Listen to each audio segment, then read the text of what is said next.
what I wanted to say about the Fremantle federal electorate is that at this point in Australia's history, I strongly believe that the Fremantle federal electorate and Western Australia does not need a Minister for International Development.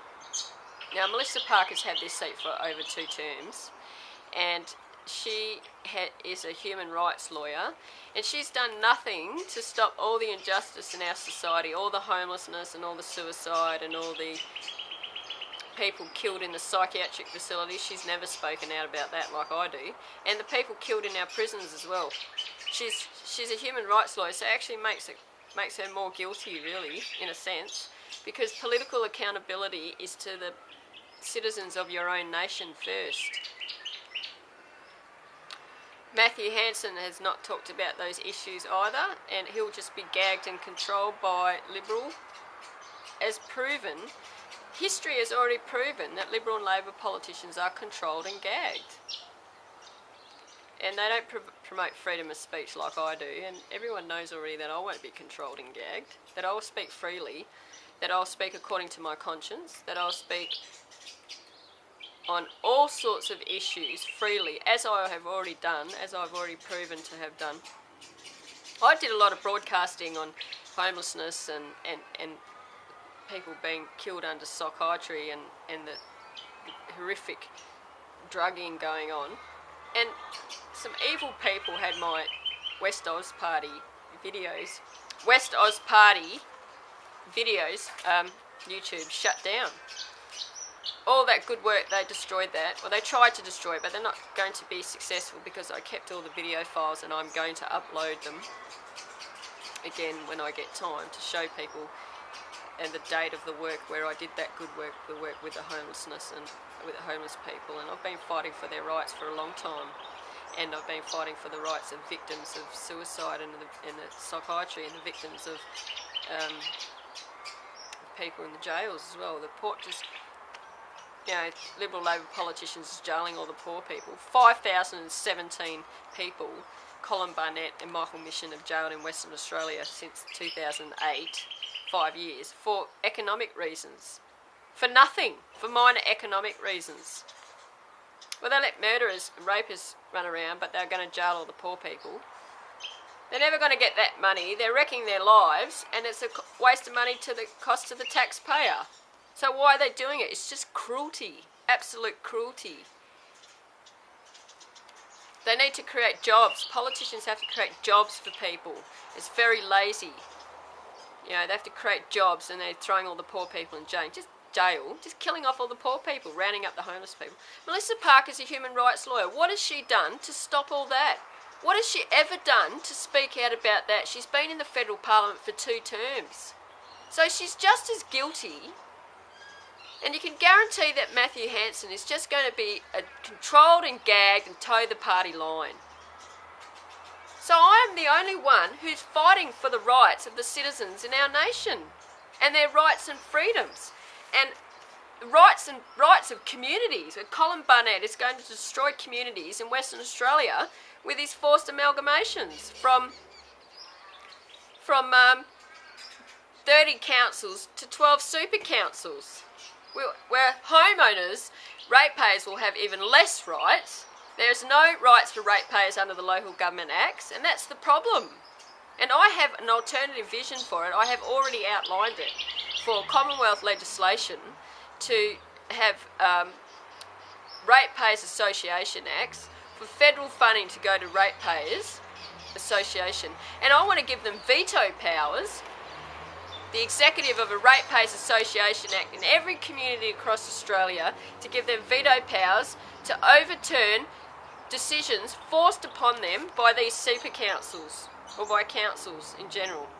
Because the councils are just corrupt. I did a broadcast on Vote No Local Government into the referendum, and I outlined all the reasons why.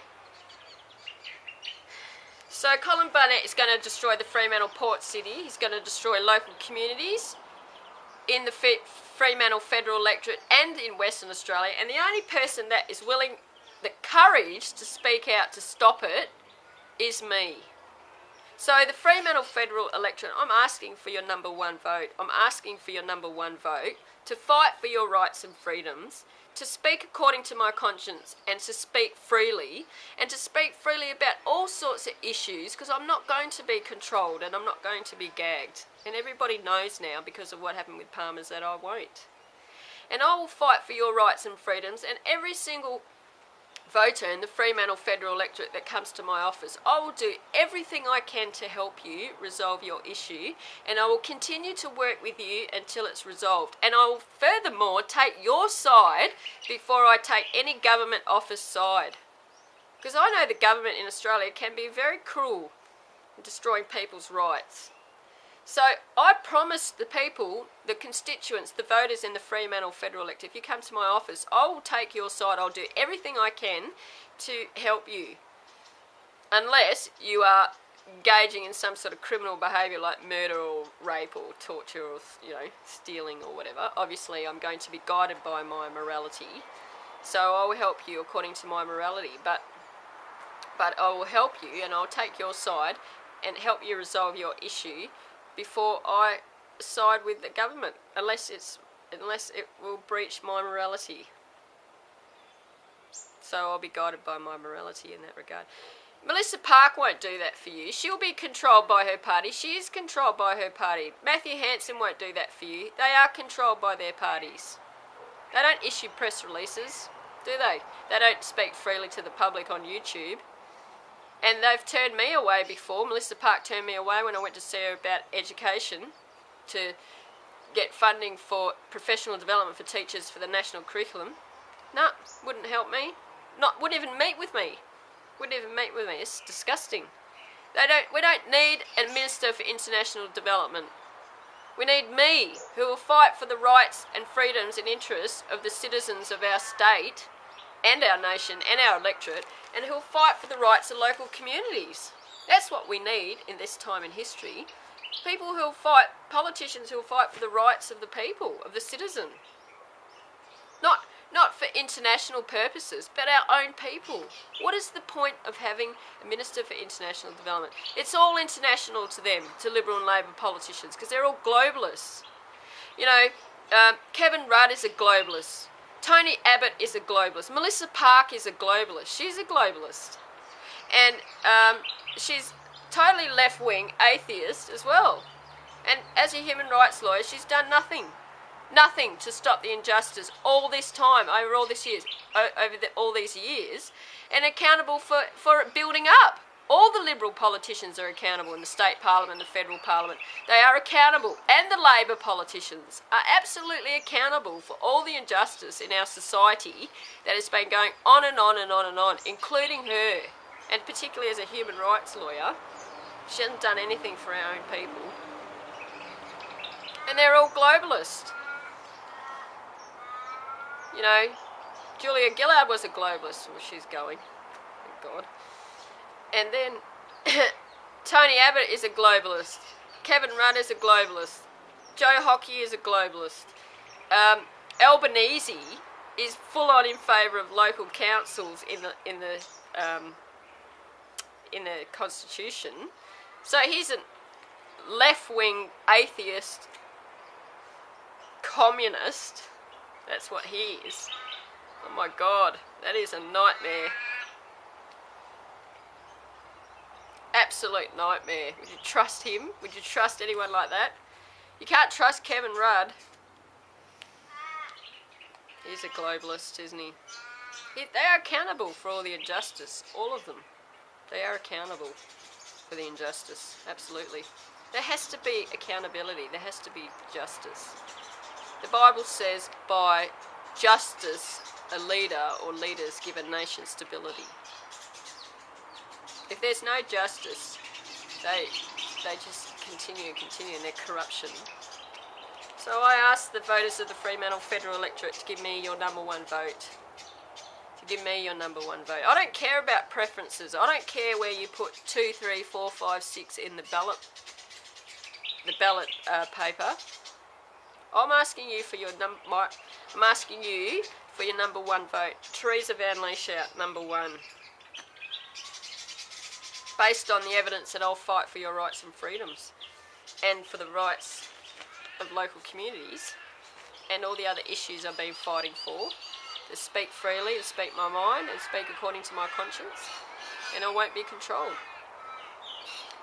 And in terms of preferences, I couldn't care less.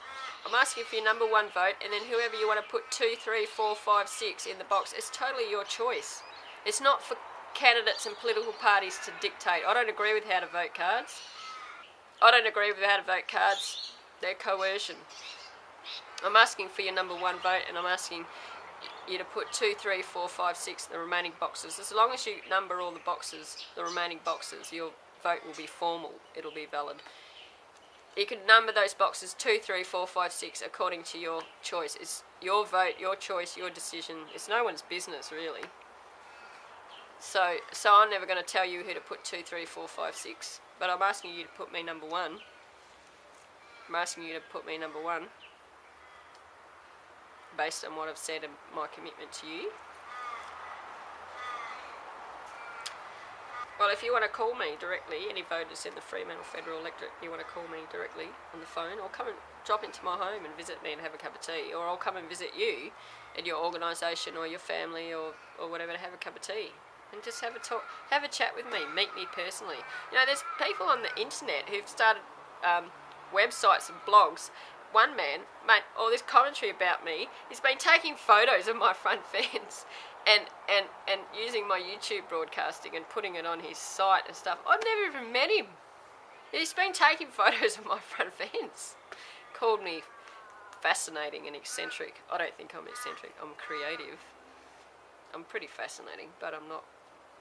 I'm creative. Well, why doesn't he get on the phone? Why don't you get on the phone and ring me and have a chat? Or drop into the house. If you're taking photos of my front fence, why don't you come to the door, knock on the door and come and have a cup of tea with me? I think his name is Matt someone. So, you know, that's pretty interesting. But you've never met me, but you're putting all this stuff on your blog and everything. Well, why don't you just actually meet me? You see, I'm a real human being, you know. I have real feelings and I have, you know, I'm a real person. It would be nice to have a cup of tea with you. Everybody, anybody. Rather than you get on the internet and start up a website and have all this video footage of me and all this commentary. Like I'm fascinating and eccentric. But you've never met me. You've never had a conversation with me in person, or you've never had, you know, sit down and have a cup of tea and just see that I'm just totally a normal person, really, who likes to speak freely about issues. You know, freedom of speech, and I'm a bit passionate sometimes, sure. But I'm just normal, other than, you know, I'm just a normal person who's speaking freely about all sorts of issues, So I say get on the phone, come and have a cup of tea. Thank you very much.